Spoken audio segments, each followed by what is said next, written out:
दोस्तों साथियों, आजकल प्रेमी प्रेमिका कहाँ पर प्यार करते हैं, कहाँ पर पेंगे मारते हैं, कहाँ पर शादी करते हैं, इसका कोई भरोसा नहीं। और यही लड़कियों पर है और यही लड़कों पर है। और हमने तो ये भी सुना कि एक लड़के के जब तक 10, 20, 50 लड़कियां नहीं होती हैं तो उसको लगता है कि हमारे जीवन में तो कुछ है ही नहीं। और यही दूसरी तरफ लड़कियों के भी जीवन में अगर 10, 20, 50 लड़के नहीं हैं या उससे ज़्यादा हैं तो उसको लगता है कि मेरे जीने का मकसद पूरा हो गया है। और जितनी कम उम्र से ही लड़का लड़की सेक्स में पारंगत हो जाते हैं, उस समय से ही उनकी ज़िंदगी एक एक दिन जो है नए नए साथी बनाने की प्रक्रिया प्रारंभ हो जाती है। और नई उम्र है और उस पीरियड में अगर नए नए लोग जल्दी जल्दी मिलते रहते हैं तो किसी से भी वो मेल जोल बढ़ाने में कोई देर नहीं करते हैं और सबका जो है वो स्वाद लेना चाहते हैं, चाहे लड़का हो या लड़की। ये उन्मुक्त सेक्स अब बड़े शहरों से लेकर के, बड़े घरानों से लेकर के गरीब घरानों तक जा पहुंचा है। जिस देश में धर्म ग्रंथों में लिखा हुआ है सती होना, सतीत्व होना, सती हो जाना, अब ये बातें जो है लोग उपहास के तौर पर देखेंगे। और ये बात तो आप भी जानते हैं कि लड़कियां कैसे सती होती थी, इतिहास इसका गवाह है। हम ये नहीं कहते हैं कि तमाम आज भी ऐसे लोग हैं कि बगैर आग में जले हुए लोग जो है, पर उधर प्रेमी मरता है, उधर प्रेमिका मर जाती, प्रेमिका इधर मरती है तो उधर प्रेमी मर जाता है।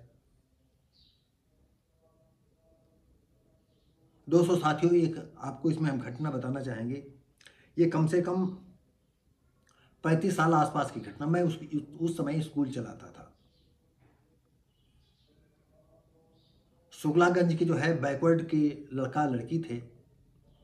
लड़की कुंवारी थी और लड़का जो है शादीशुदा था, 1 या 2 बच्चे थे। लेकिन कुंवारी लड़की से लड़के का कनेक्शन हो गया और दोनों जो है एक दूसरे के बगैर रहने की कल्पना नहीं करते थे।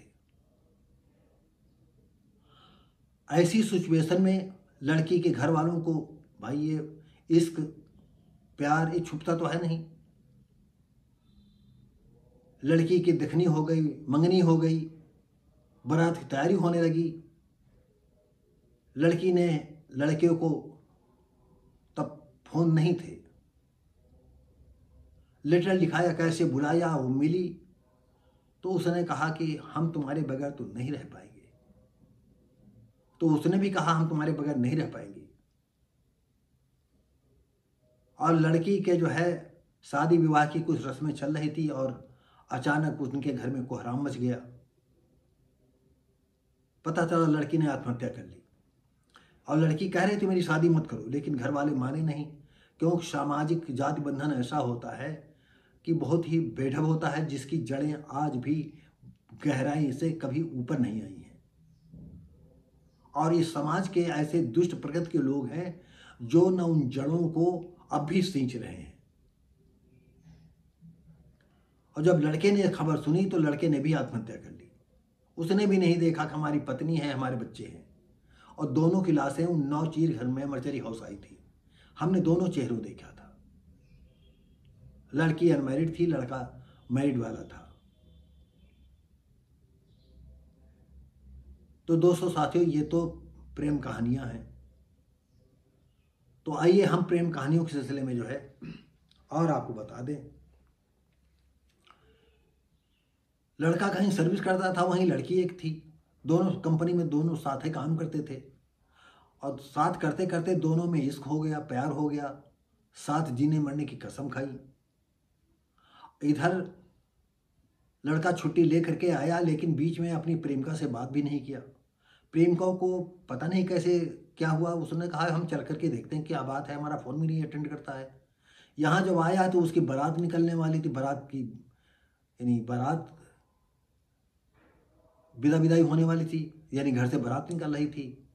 उसने तुरंत पुलिस के पास गई और पुलिस ने तुरंत बुलाया, उनकी शादी वादी सब ऐसी तैसी हो गई। लड़का लड़के के परिवार वाले रिश्ते नातेदार सब थाने में, लड़की वहाँ पर चल रही, बताया कि देखो हमारे साथ इसे पूछो 2 साल से हमारे साथ ये रिलेशन में था, शादी मेरे साथ करना चाहता था और शादी करने जा रहा है। और शाम को जब बारात नहीं पहुंची तो फोन, आज तो जानते हो फोन वोन है आजकल, उधर लड़की वाले परेशान हो गए। लड़की वाले इधर आए, बातें आपस में की, तो लड़के के घर वालों ने कहा अब तो ये मामला ऐसा है कि ये तो लड़का अब जा नहीं पाएगा, तुम कुछ दूसरा सोचो। तो उधर लड़की के घर में तमाम सब लोग घराती इकट्ठा थे। तो उसकी बहन का एक देवर था, लड़की की बहन का एक देवर था, वो आता जाता था, लोगों को पसंद भी था, लेकिन एक घर में जहां लड़की है दूसरा नहीं चाहता था कि नहीं उसी घर में फिर दूसरी लड़की दें। तो उधर उसके बहन के देवर के साथ शादी लड़की की हो गई और इधर प्रेमी प्रेमिका की दोनों की शादी हुई। तो इसी संदर्भ में आइए हम आपको कहानी, इस घटना को और साफ क्लियर करते हैं। दूल्हे ने प्रेमिका के गले में और दुल्हन ने बहन के देवर को गले में वरमाला पहनाई। औरैया दिबियापुर कंचौसी चौकी क्षेत्र के एक गांव में युवक की बारात रविवार को निकलने वाली थी, इसी रविवार को। इसी बीच युवक की प्रेमिका दिबियापुर थाने जा पहुंची। उसने बताया नोएडा में दोनों साथ नौकरी करते हैं और हमारे संबंध 2 सालों से हैं। इस पर पुलिस ने बारात रुकवा दी और थाने ले गई। युवक की बारात घाटमपुर जब नहीं गई थी तो हलचल मच गई। काफी देर पंचायत के बाद मामला साफ हुआ। सोमवार सुबह लड़के ने प्रेमिका के गले में और होने वाली दुल्हन ने अपने सगे बहन के देवर के जयमाला पहनाकर फेरे लिए। दोनों पक्षों में कोई मलाल नहीं रहा। ये एक सुखद अनुभव रहा और पुलिस कार्य प्रणाली और सहयोग को हम अपने चैनल से बहुत बहुत धन्यवाद देते हैं। काश हर थाने में आप जैसे ही पुलिस वाले हों तो प्रेमी प्रेमिकाओं के जो है उजड़े जिंदगी में बाहर ला सकें। ढेरों शुभकामनाएं। कंचौसी चौकी इंचार्ज प्रवीण कुमार ने बताया कि प्रेमिका व प्रेमी की शादी हुई, उधर उनकी शादी हुई। तो दोस्तों साथियों, कितना खूबसूरत पल रहा। सचमुच इस खाकी वर्दी ने कितना कमाल का अच्छा काम किया और नहीं तो ये प्रेमिका जो है रोते बिलखते ही रह जाती। और हो सकता है कि जो उसकी बहन का देवर था, छुटपुट आंख मटक्का था, वो उनके सपने साकार हो गए। ये कोई हम प्रमाण नहीं, लेकिन होता यह है कि कुछ सालियों का रिश्ता ही ऐसा होता है कि कहीं ना कहीं कुछ न कुछ तो छेड़छाड़ चलती ही रहती है, इश्क विश्क इस तरह से चलते ही रहते हैं। तो दोस्तों साथियों, हम मिलेंगे आपको अगली वीडियो में। तब तक के लिए नमस्कार, जय हिंद।